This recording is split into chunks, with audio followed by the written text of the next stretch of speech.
Hi, this is a 4-step guide to how to screw up your voice. Step 1.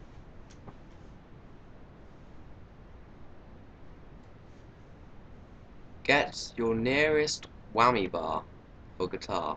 That's all you need. And you shove it down your throat and you wrench it out several times. If it feels good, I recommend you do it 20 times.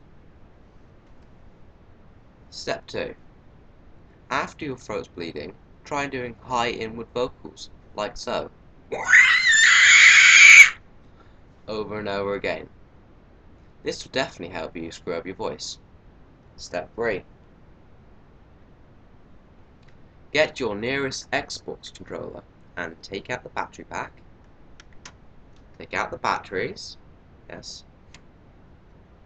and with the batteries, you eat them, yes.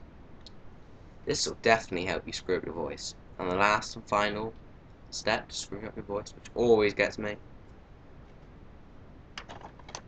play Halo 3 with American guys that don't shut up and all speak at the same time. Yes, this will definitely screw up your voice. I hope this helped, and, well, happy screwing.